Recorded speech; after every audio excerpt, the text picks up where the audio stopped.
A bird pooped on my hat while we were walking today. It is a sign of good luck. I am drinking mineral water, really yummy, blueberry lemon flavor.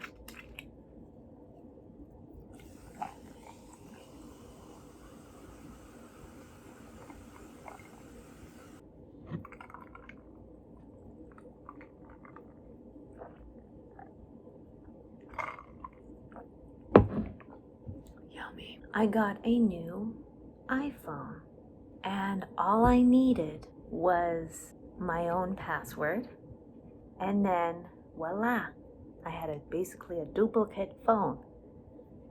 Now think about that. All I needed was my password.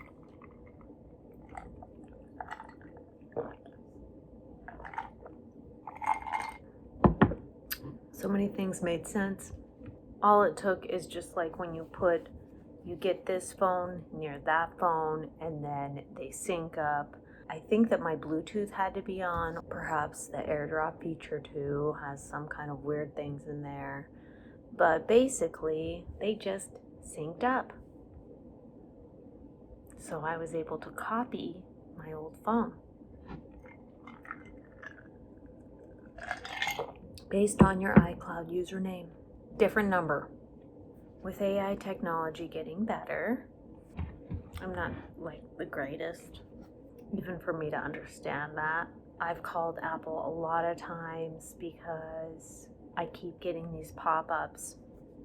After you change your password and you log in again, there's going to be a notification that comes up that says a Mac has access to your FaceTime. That will pop up out of nowhere when I have not changed my password at all recently. And when I do change my password, it will pop up, but then about 5 minutes later, it will pop up again. I don't like that. I think it's creepy. I've called Apple and not really gotten any. I mean, I do appreciate that there's a real person there. It's just really more complex than I understand, and I have to trust that they're keeping my data private. And I don't know if they really are because of how advanced these technologies are and how smart criminals are. And by criminals, I mean, somebody that wants to get in your phone. And that's a lot of data. I've had a lot of time to think about this because I had some problems. It's difficult. So I do my best, change my password. Obviously, there are some cracks because when the new journal app came out, they suggested it. It popped up on my iPhone and it said even people that work at Apple cannot access this. So what does that tell you about the other ones? I'm suspicious. Because of AI technology, I thought, you know what? It's cat's out of the bag. Everyone knows it now. Phone's listening.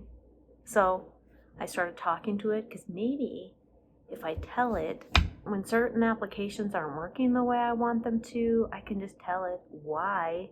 So maybe it can start making my life easier, like boyfriend AI, like a really nice boyfriend AI, that basically reads your body, reads your facial expressions, understands when you're upset, doesn't tell you, right? That's not helpful, but tries to make your life easier, anticipates what are the patterns that are causing this. Let's make it better. Let's make our programs better. It's listening anyway. Personally, I'm using a EMF blanket around my Wi-Fi because I was having some brain fog and headaches.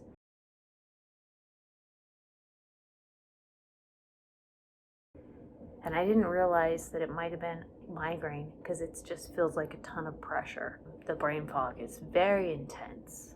It's very intense. Just dizzy, sometimes nauseous. I was really sick of it. Perhaps my allergies needed to clear out. I found a EMF blanket to put over my Wi-Fi and I swear it got better. And I don't know if it was that or that I went to physical therapy and they have you like shake your head. And honestly, that was the worst But I think that after that was when I also got the EMF cover on my Wi-Fi. I don't know which one it was that made it better. For a while I didn't have headaches, dizziness.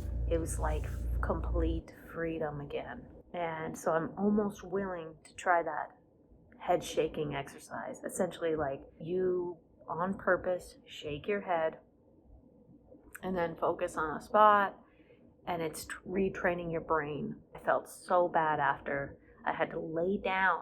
I felt terrible. I promised that I would never do it again. I promised myself. It was so awful. I thought this was making it worse. But then it kind of happened slowly. It got better. And so I was like, ooh, I don't know, right? Make my life easier.